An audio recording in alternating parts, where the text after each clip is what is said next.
कहीं सुराग नहीं है किसी भी कातिल का, लहूलुहान मगर शहर का नज़ारा है। ये लहू थी लोकतंत्र की और कातिल थी लोकतंत्र की सबसे ऊंची कुर्सी। बात है 25 जून 1975 की। आज़ाद भारत का वो मनहूस 25 जून जिसने पूरे भारत को दहशत में डाल दिया और इंदिरा गांधी और उनकी सरकार को कहीं का नहीं छोड़ा। उस काली रात का चेहरा इतना भयानक था, इस बात का अंदाजा आप इस बात से लगा सकते हैं कि तब भारत में मौजूद बेलगाम कांग्रेस सरकार ने लोकतंत्र की अभिन्न अंग कहे जाने वाली मीडिया और प्रेस की भी आजादी छीन ली। सभी अखबारों की बिजली काट दी गई है। 25 जून जब जब आती है तो कई खट्टी और कई मीठी यादें ताजा हो जाती है। बात अगर खट्टी यादों की करें तो 25 जून 1975 को ही इंदिरा गांधी की सरकार ने आपातकाल यानी कि इमरजेंसी लागू किया था, जिसने इंदिरा गांधी, कांग्रेस और देश को कहीं का नहीं छोड़ा था। मतलब इमरजेंसी की आड़ में आज़ाद भारत में अपनों ने ही अपनों को गुलामों से बदतर हालात में ढकेल दिया था। मर्जी से हंसने, बोलने और मन की सुनने और बोलने तक पर भी पाबंदी लगा दी गई थी। बहुत सारे ताकतवर नेताओं को जबरदस्ती गिरफ्तार करके जेल में जानवरों के जैसे ठूंस दिया गया था। लेकिन अगर बात किसी खूबसूरत 25 जून की हो तो फिर वो 1983 की तारीख हिंदुस्तान कभी नहीं भूल पाएगा, जब हिंदुस्तान ने क्रिकेट के इतिहास में पहला विश्व कप अपनी झोली में डाला था। फिलहाल बात उस काले दिन की आपातकाल यानी कि इमरजेंसी की करेंगे, जिसने अगर आम हिंदुस्तानियों को जीने के काबिल नहीं छोड़ा था तो उसी आपातकाल ने श्रीमती इंदिरा गांधी की प्रधानमंत्री की कुर्सी भी छिनवा डाली थी। आजादी के मात्र 28 साल बाद ही देश को इमरजेंसी जैसी सिचुएशन से गुजरना पड़ा था। 25 जून की रात को इमरजेंसी की आदेश पर राष्ट्रपति फखरुद्दीन अली अहमद के दस्तखत के साथ ही देश में आपातकाल लागू हो गया था और अगली सुबह पूरी देश ने रेडियो पर इंदिरा गांधी की आवाज पर एक संदेश सुना। भाइयों और बहनों, राष्ट्रपति जी ने आपातकाल की घोषणा की है। इससे आतंकित होने का कोई कारण नहीं है। नमस्कार दोस्तों, मेरा नाम है विक्की गोप और आज मैं आपको बताने जा रहा हूं उस मनहूस दिन की कहानी जिसे इमरजेंसी इन इंडिया भी कहा जाता है, कि आखिर कैसे और क्यों इमरजेंसी लगाने की जरूरत पड़ी। उस समय देश में राजनीतिक असंतोष का समय चल रहा था। केंद्र की कांग्रेस सरकार के खिलाफ देश भर में आवाजें उठ रही थी। बिहार और गुजरात में विधानसभाएं भंग की जा चुकी थी। विपक्षी पार्टी के बड़े बड़े नेता आंदोलन पर उतर गए थे और देश के युवा भी उनके साथ थी। देश की जनता में असंतोष बहुत तेजी से बढ़ रहा था।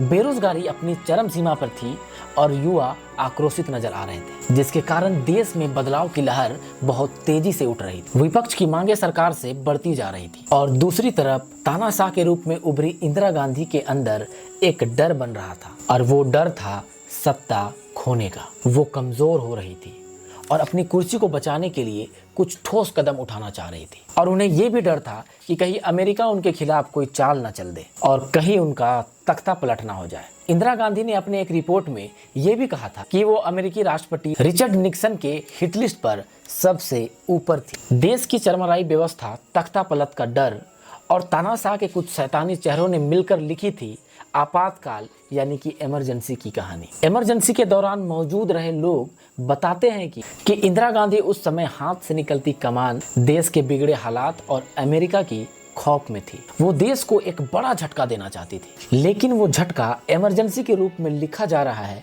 ये उनके करीबी को तो छोड़िए, उन्हें खुद भी पता नहीं था। जिन्होंने इस पूरे कहानी की पटकथा लिखी थी और उन्हें सुझाया था कि वो अनुच्छेद 352 लागू करके देश को, देशवासियों को और विपक्ष को एक साथ सीधा कर सकती थी। देश में इमरजेंसी की नींव तो 1971 में हुई एक आम चुनाव के बाद ही रख दी गई थी, जब उन्होंने अपने मुख्य प्रतिद्वंदी राजनारायण को हराया। लेकिन चुनाव परिणाम आने के 4 साल बाद राजनारायण ने हाई कोर्ट पर चुनाव परिणाम को चुनौती दे दी और 12 जून 1975 को इलाहाबाद हाई कोर्ट के न्यायाधीश जगमोहन लाल सिन्हा ने इंदिरा गांधी के चुनाव को निरस्त कर दिया और उन पर 6 साल तक चुनाव नहीं लड़ने का प्रतिबंध लगा दिया और उनके प्रतिद्वंदी राजनारायण को चुनाव का विजय घोषित कर दिया। राजनारायण सिंह की अपील थी कि इंदिरा गांधी ने चुनाव पर सरकारी मशीनरी का गलत फायदा उठाया है। चुनाव लड़ने के लिए जितने पैसों की सीमा तय की गई थी उससे ज़्यादा उन्होंने खर्च किए थे और वोटरों को प्रभावित करने के लिए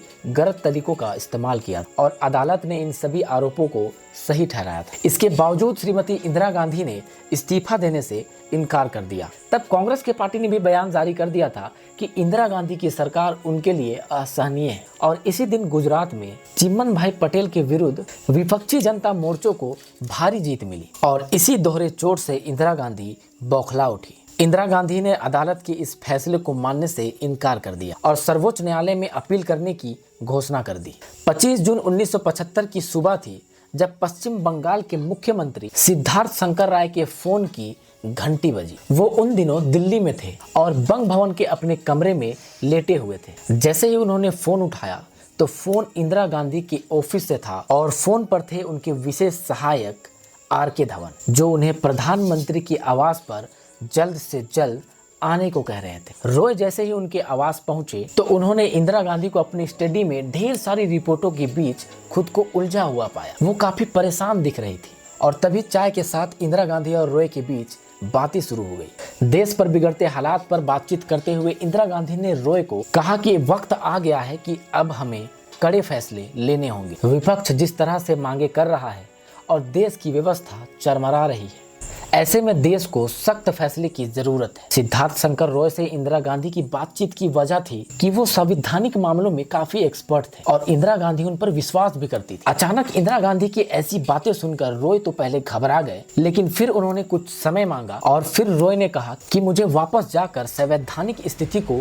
समझने दीजिए। और 2 घंटे के बाद रॉय वापस इंदिरा गांधी के पास पहुंचे और देश के अंदर की गड़बड़ियों से निपटने के लिए इंदिरा गांधी को एक सूत्री उपाय बताया और वो उपाय थी आपातकाल, यानी कि इमरजेंसी इन इंडिया की। इंदिरा गांधी इस पूरे मामले को गुपचुप तरीके से करना चाहती थी, इसलिए उन्होंने कई मामलों में और सलाह लेनी शुरू की, जिसमें उन्होंने ये भी कहा कि वो अपने मंत्रिमंडल को कोई भी जानकारी नहीं देना चाहती। तब वो रॉय ही थे जिन्होंने इंदिरा गांधी को सुझाया कि वो सीधे राष्ट्रपति से धारा 352 पर बात करें और आपातकाल की घोषणा कर दें। फिर सिद्धार्थ शंकर और इंदिरा गांधी शाम 5 बजे राष्ट्रपति भवन पहुंचते हैं और राष्ट्रपति जी को देश और सारी परिस्थितियां समझाई और उन्हें मनाने में कामयाब भी हो गए। और तब तक रात के 11:30 बज चुके थे। राष्ट्रपति फखरुद्दीन अली अहमद ने उन आपातकाल की घोषणा वाले कागजात पर साइन कर दी। भले ही घोषणा 26 जून को हुई थी, लेकिन राष्ट्रपति जी ने 25 जून की रात को ही आपातकाल की कागजात पर देश के काले दिन पर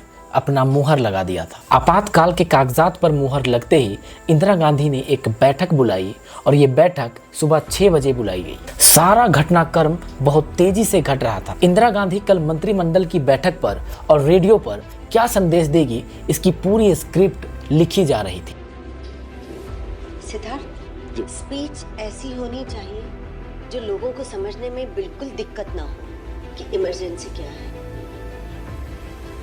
ये सुनो जरा, भाइयों और बहनों, राष्ट्रपति ने आपातकाल की घोषणा की है। इससे आतंकित होने का कोई कारण नहीं है। और इसी बीच संजय गांधी कई बार इंदिरा गांधी से मिलने भी आए और विपक्ष के उन नेताओं की लिस्ट तैयार की गई जिन्हें गिरफ्तार किया जाना था। यूनिवर्सिटी में आरएसएस से जुड़े जितने भी लेक्चरर्स और प्रोफेसर्स हैं उनकी लिस्ट है। गुजरात, दूरदर्शन और रेडियो पर जो भी न्यूज़ जाएगी उसे पहले मैं देखूंगा। इसी बीच मीडिया पर कैसे पाबंदी लगाई जाए, इस पर भी बातचीत शुरू हो गई थी। सेंसरशिप लागू किए जाने से लेकर अखबार के दफ्तरों की बिजली काटे जाने तक की प्लानिंग की जा रही थी और यही नहीं, अदालतों पर भी जोर आजमाइश की कोशिशें की जा रही थी। मीडिया पर पाबंदी को लेकर उनके खुद के पार्टी के कुछ सदस्य उनका विरोध कर रहे थे। खुद आपातकाल के ABCD बताने वाले रॉय भी उनके खिलाफ। अभी मैंने सुना है कि प्रेस की बिजली काट दी गई है, जिससे कि अखबार ना निकल सके।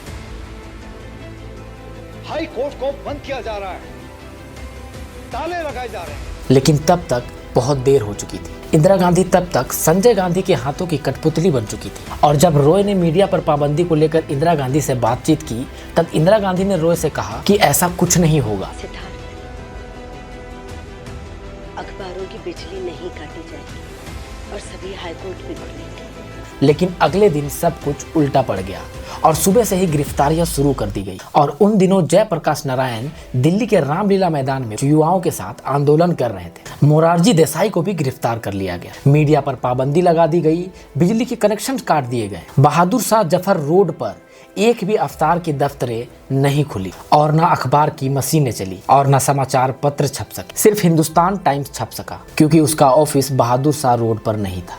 रेडियो पर प्रसारित होने वाले बुलेटिन्स को प्रसारण से पहले प्रधानमंत्री के कार्यालय से अप्रूव कराने का आदेश जारी किया गया और देश में ये हालात करीबन 21 महीनों तक रहे। इस दौरान जनता के सभी मौलिक अधिकारों को छीन लिया गया था। सरकार विरोधी भाषणों और किसी भी तरह के आंदोलन पर पूरी तरह से रोक लगा दी गई थी। इमरजेंसी के दौरान सत्ताधारी कांग्रेस ने आम आदमी की आवाजों को पूरी तरीके से कुचलने की कोशिशें की और इसका आधार था धारा 352। धारा 352 सरकार को असीमित अधिकार देती थी। इंदिरा गांधी जब तक चाहे सत्ता में रह सकती थी। लोकसभा विधानसभा के लिए चुनाव की भी जरूरत नहीं थी। मीडिया और अखबार आजाद नहीं थे और सरकार जैसा चाहे वैसा कानून पास करा सकती थी। और इसी बात का फायदा उठाते हुए मीसा और DIR के तहत लाखों लोगों को जेल पर जबरदस्ती ठूस दिया गया। आपातकाल के खिलाफ आंदोलन करते हुए जयप्रकाश नारायण की किडनी जेल में ही खराब हो गई और उसी काले दौर में जेल यातनाओं की दहला देने वाली कहानियां भरी पड़ी। देश के जितने भी बड़े नेता थे सभी के सभी सलाखों के पीछे डाल दिए गए थे और इसी कारण से जेलें राजनीतिक पाठशालाएं बन गई थी। बड़े नेताओं के साथ जेल में युवा नेताओं को बहुत कुछ सीखने को मिल रहा था। एक तरफ नेताओं की नई पौधे राजनीति सीख रही थी तो वही दूसरी तरफ इंदिरा गांधी के बेटे संजय गांधी अपने दोस्त बंसीलाल, विद्याचरण शुक्ला और ओम मेहता के तिकड़ी के जरिए चला रहे थे। संजय गांधी ने VC शुक्ला को नया सूचना प्रसारण मंत्री बना दिया, जिन्होंने मीडिया पर सरकार के इजाजत के बिना लिखने और बोलने तक पर पाबंदी लगा दी और जिसने भी इनकार किया उसे जेलों में डाल दिया गया।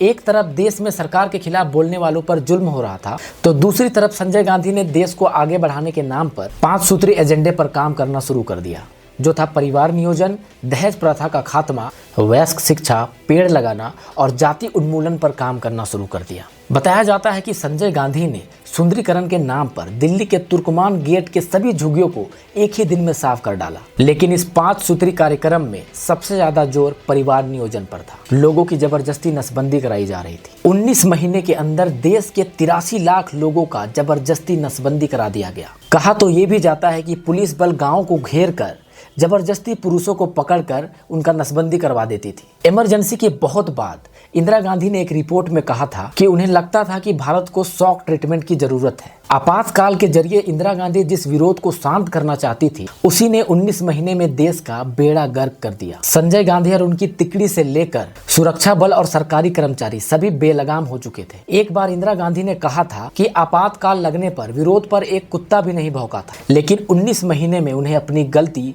और लोगों के गुस्से का एहसास हो गया। 18 जनवरी 1977 को उन्होंने अचानक ही मार्च में लोकसभा चुनाव कराने का ऐलान कर दिया और 16 मार्च को हुए चुनाव में इंदिरा गांधी और संजय गांधी दोनों ही हार गए और 21 मार्च को आपातकाल खत्म हो गया, लेकिन अपने पीछे लोकतंत्र का सबसे बड़ा सबक छोड़ गया। धन्यवाद।